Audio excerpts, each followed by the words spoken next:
Hello and welcome to this edition of Business Now, right here on Zodiac. Coming up in this edition of Business Now, we delve into the ministerial pre-budget consultation meetings where different experts gave in their inputs.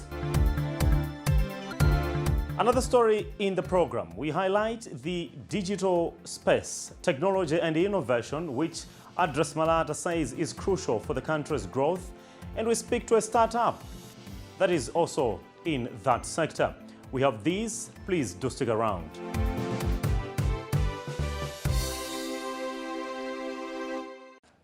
Now, let's get into the program. The Ministry of Finance and Economic Affairs on Monday held pre-budget consultations in Banda, the commercial capital, where academia, private sector, businesses, MCCCI, Bankers Association were there to give their inputs on the 2024-2025 fiscal plan.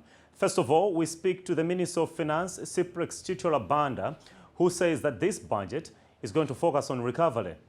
You know, it is always fascinating when you are meeting people for the first time and to see the response and reception that they give you. So I'm more than impressed, and I hope we have actually triggered a process that will give us the pro-Malawian kind of budget that will do what we feel will make Malawi better.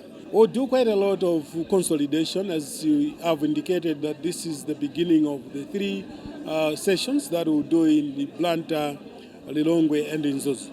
So after the consultations, we'll do now the consolidation and compilation, and then we'll sieve and do prioritize based on the value and importance of the contributions and finalize the budget process.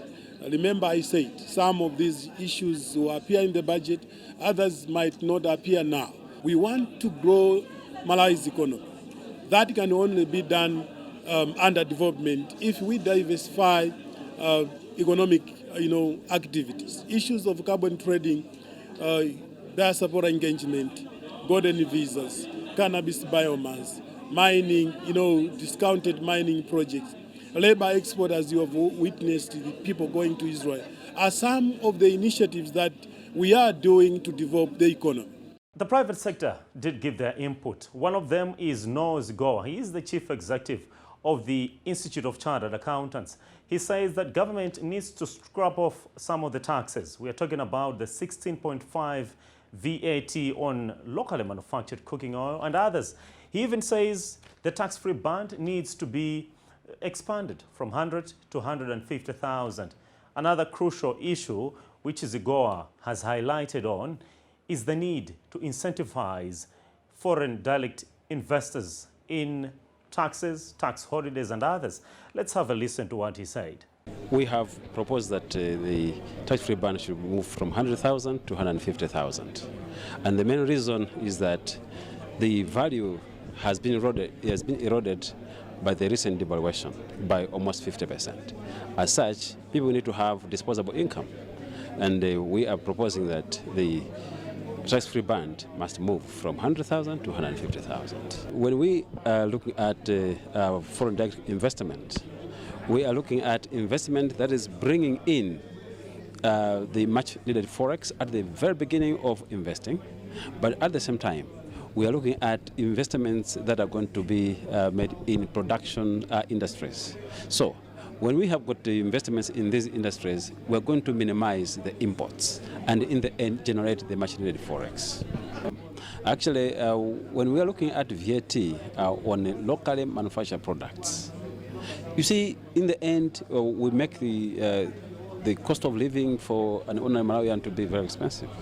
So we are looking at the VAT to be looked at in terms of the local manufactured products.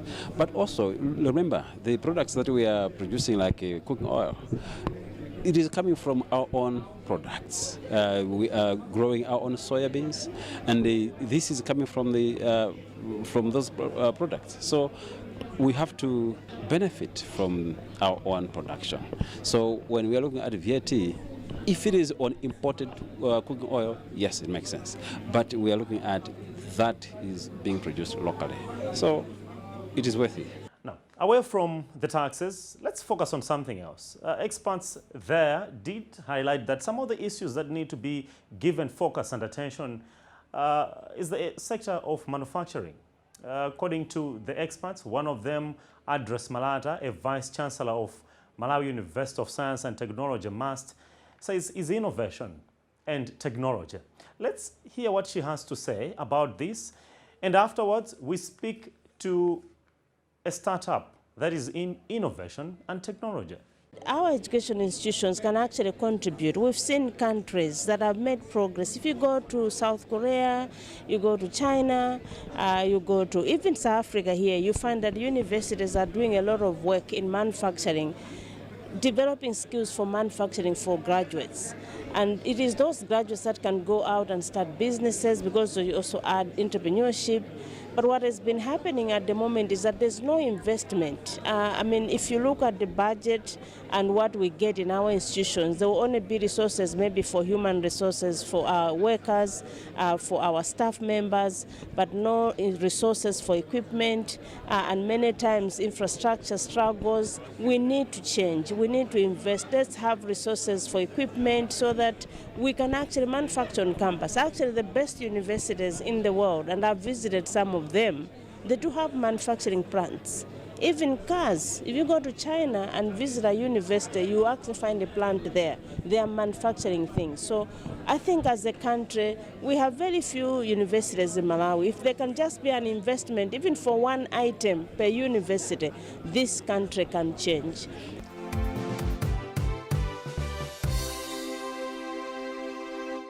We're continuing with Business Now. I have an exclusive inside this edition where I'm speaking to Takrima Chikwatu. She is a business development officer for a startup in digital solutions and innovation. We just heard from Adres Malata, who is speaking on the need for this country to innovate more.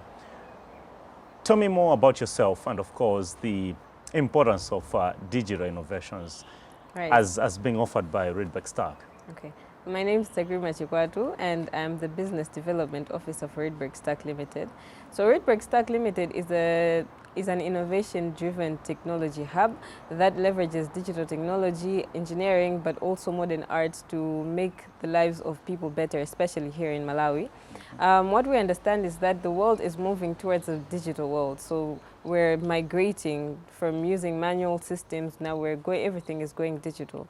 Now, Malawi, we can say that we're not already there yet. We're not on the climax. So we're trying our best to be migrating bit by bit to reach that stage where we are also digital, because most of the processes that are happening in the world are being digital. So if we are lagging behind, it's going to be a huge problem in future, because now everything is going to be digital. Now, how is the digital space, or you're saying a digital world now, driving business in the current space? Everything is becoming more efficient. Things are becoming like there is more transparency with using systems that are able to track fraud cases, systems that are able to verify people. So because of these innovations, because of these elements, everything is becoming more efficient here in Malawi. Not only in Malawi, but everywhere in the world, things are becoming much faster. So yeah, that's the advantage of technology and digitization. Now, give me some examples where digital solutions have actually become more successful and transformed the space, the digital the solutions that are actually tangible, practical to the challenges that Malawians are facing currently. Okay, so for instance, there is one innovation that we're actually building, which is a system to do with financial revenue and revenue management. So financial and revenue management is quite a challenge, especially to entities that use outdated or manual systems. Now, an example of those entities that are facing such problems is the city and district councils. Mm-hmm. Now, these city and district councils are facing so many challenges, including financial losses, because the systems that they use, they're not able, they do not allow them to be tracking all the processes in real time, but also they cannot, like, there is lack of transparency, there is these systems are susceptible to human error. So there are so many problems with the manual or outdated systems. So with a digitized system, it's able to solve all these problems. Like for instance, we're building a system we're calling it an FRMT system, which in full is the Financial and Revenue Management and Taxation System. It is a system that addresses fraud. So in an instance where, let's say revenue collectors were issuing fake receipts, with this system we're attempting to solve that problem, but by making sure that this system is able to issue out receipts using handheld thermoprinters, but we can also verify. So let's say, for instance, I as a customer, I as a client, I as a citizen, I am able to receive that receipt, I'm able to verify it, but I'm also able to communicate to the administrators, which are in this case, let's say, for instance, the Blantyre City Council, Lilongwe City Council, and I'm able to raise my concerns through that very same system. So we can see that with this technology, with this advancement, we're able to solve some of the issues that were already there in the current systems that are being used right now. I'm being told Rydberg Stack is a startup. Yes. You've only been in existence for 2 years? Yes, it started in 2022. But you've already clinched deals with government and, of course, Yes. CSOs, or is it an NGO, IPAS? Yeah. Tell us about that. All right, so with IPAS, we developed a system which we're calling the IPAS Health Link. So IPAS is a United States of America based organization, but it has agents in different countries. And so we developed a system which we're calling the IPAS Health Link, which is a system or a platform where people can raise their concerns regarding gender abuse, gender-based violence, let's say mental health issues. So we know that people aren't comfortable to talk to a person per se, right? Like some are scared or some are shy, they don't want to expose themselves. So some people prefer just talking anonymously to a person that can help them. And this system is offering that? Yes, it offers that. I as a person, I can just download the application and then I can talk to someone in the back end, say, let's say, for instance, a police officer or a doctor or someone who is experienced in a certain field. So this system brings together those people, those experienced people, by not exposing them to the patients, for instance, the citizens, the people that are using this to benefit from this system. And also these people that are benefiting from these systems, they do not know who they are talking to, but they are assured that they are talking to a person who is professional in their fields, a person that can help them in terms of, let's say, police officers when it comes to gender abuse. And we've also partnered up with government with this project that we're calling the Digital Skills for Everyone under the Digital Malawi project. So this Digital Malawi project is a project that was funded by the World Bank. The World Bank, yes. Yes. So we partnered with them and we do digital skills training, entrepreneurship skills training to different areas here in Malawi. Like for instance, we go to Chiradzulu, we go to Blantyre, we go to Chikwawa. Right now we're training people in Chiradzulu. So we trained the first cohort, which was the digital skills training. Right now we're doing the digital skills training as well as the entrepreneurship skills training. So with the entrepreneurship, we teach them entrepreneurship skills, but also help them how they can use the digital skills that they've learned, the basic digital skills they've learned, to actually use them in entrepreneurship. Now, it only makes sense that there's digital skills that you're offering, Yes. at the same time creating solutions to actual challenges. These speak to each other? Yes, they speak to each other. So there is a challenge, there is an entrepreneurship challenge, like employment challenge, sorry. So when we teach them these digital skills, there is a problem with our communities right now. Let's say, for instance, we want to do some sort of survey, but this survey, we need computers, we need tablets, we need computers to use everything to do all the processes. Now, let's say there is a survey in Chiradzulu. But people in Chiradzulu do not have the ability to, do that survey. They do not have the ability to handle a computer or a tablet. So what people do, what the government does or different entities does, they take people from outside that area, bring them to that area, and then do all that survey instead of having people Yes, from there. yes. For instance, the National Statistical Office does conduct exactly. the census Yes, every exactly. 10 years, and Yeah. they go around with tablets. This could address the challenge as well. Yes, it could address a challenge because now they won't be spending much money to bring people from outside. They'll be using the very same people in that very same area. Therefore, they're giving them employment opportunities, but they're also reducing the cost that they would have used, that they would have spent to bring out people from outside. Yeah. Now, more on the financial management and taxation platform that you just said. Yes.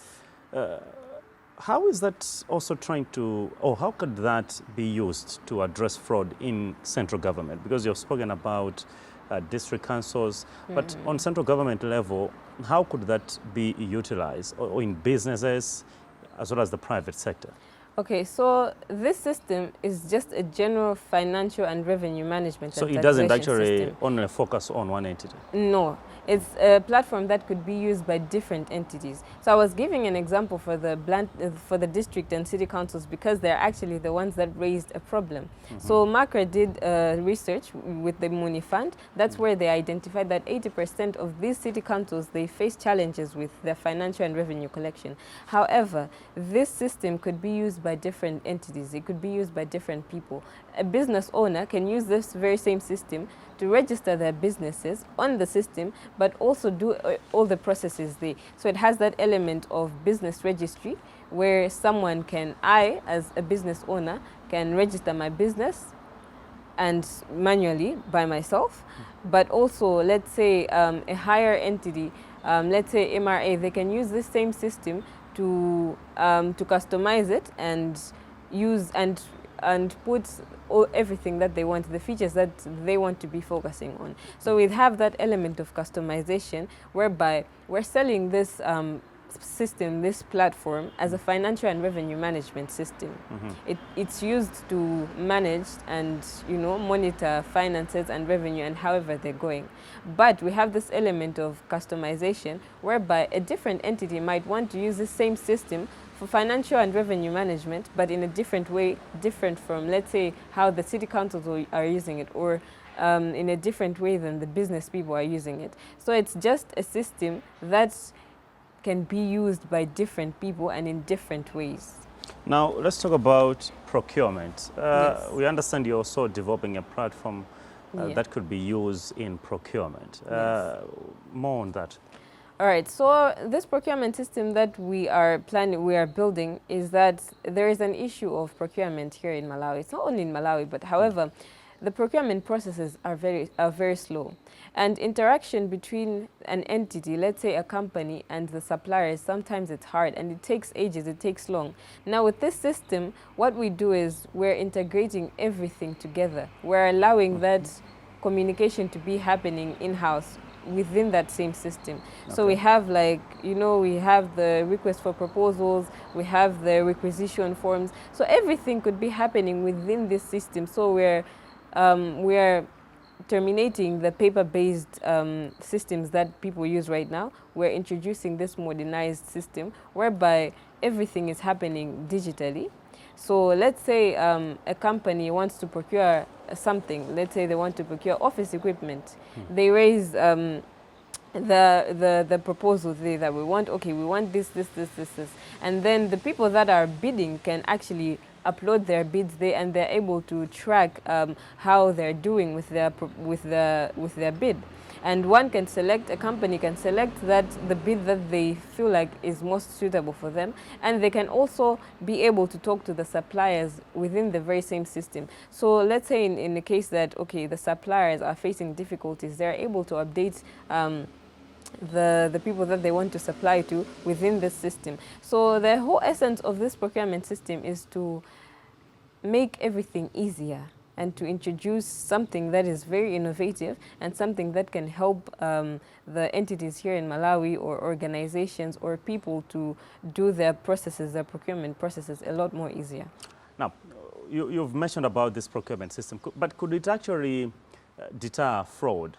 We know 70% of the Malawi's budget goes into procurement, and not only Malawi government, but other entities as well. Yes, actually, This is one of the main reasons as well why we decided to build this system, why we decided to innovate a system like this one. So you are driven by the fraud or the shenanigans that happens within the procurement system? Yes, so this is actually a very huge problem. So sometimes you find that, okay, people are actually like, they're bidding when they cannot even deliver. So with this system, we're able to track everyone that is concerned, everyone that is within the picture when it comes to the procurement process. So as a company, when you want to procure something, so there are several things that you have to do, several checklists that you need to have for you to actually raise that, that procurement bid or opening. So you have to actually know whether these people can deliver. Yes, exactly. Whether they have actually done projects before. Yes. This system can track that. Yes, it can track that, because then those people are able to, like, they're supposed to be uploading their profiles. They're supposed to have something like a backup to show that indeed we can do this, indeed we have the capabilities, indeed we have the budget for it, indeed this budget is of the range that you're looking for, and the reasons why they're doing it like that. Yeah. Now, obviously, there are a lot of common challenges in the world that need to be addressed by digital solutions. Could you tell us how can companies now leverage on young skill like you?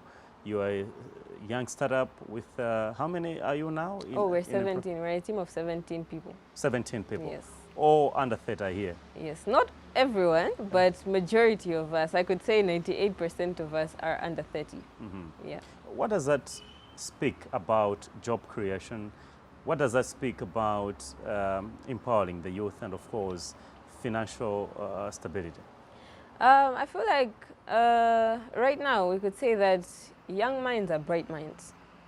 So we are fresh university graduates, and we're trying to use everything that we've learned in school. So there are different technologies out there, and young people are having that time to actually do research on how they can use several technologies to solve different problems.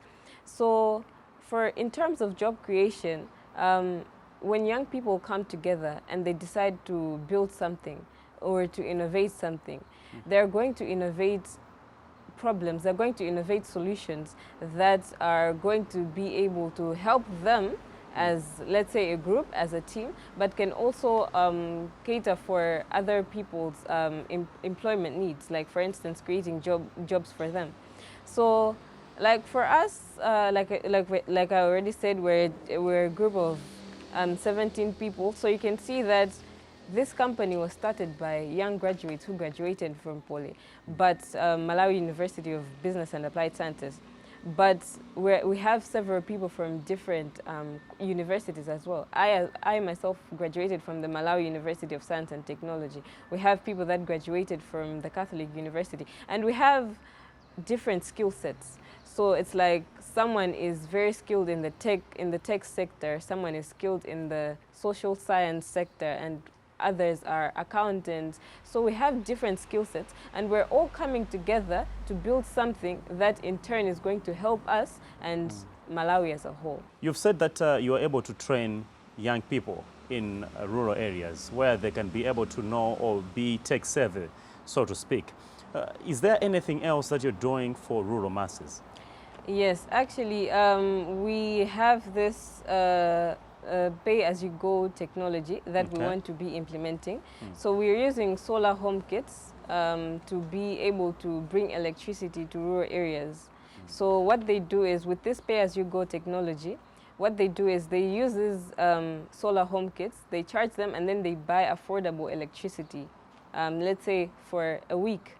And then they're going to be using that electricity for a week. So when the 7 days ends, the electricity is going to cut. So it's this system, this technology, this introduction of innovation is that it's going to make electricity affordable and available in rural areas, therefore helping our local farmers and people that are in need of electricity, let's say pregnant women. So they're going to be able to have the access to electricity in a very affordable way. But we're also, one of our projects includes the UAV lab that we are going to be establishing very soon here. And this UAV lab is about unmanned area vehicles, which are about drones. Now, the good thing about drones right now is that they're able to do data collection, they're able to do mapping, they're able to do surveying. So let's say in an instance where there is a natural disaster, let's say, for instance, Cyclone Freddy, there were areas that weren't being reached because the roads were broken, something like that. So with the introduction of drones, you can be able to survey those areas using these drones. So we are developing our own lab. We're going to be establishing our own lab where we're going to be training people in those areas that need to be that need to have this knowledge of drones, but also people that can be actually using these drones. Any last or your closing remarks?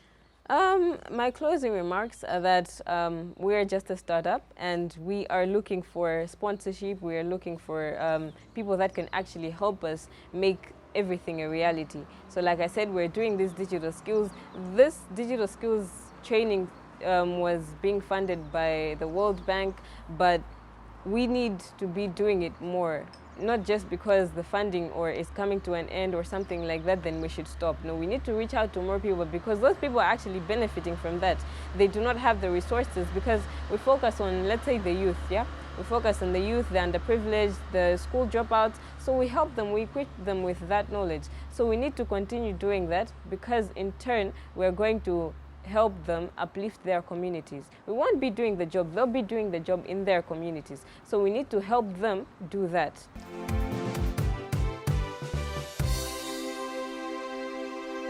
Well, with that interview with Takrima Chigwatu, a business development officer with Redberg Stocks Limited, we've come to the very end of this edition of Business Now, right here on Zodiac. Many thanks for being there. Until next time, my name is Alex Banda.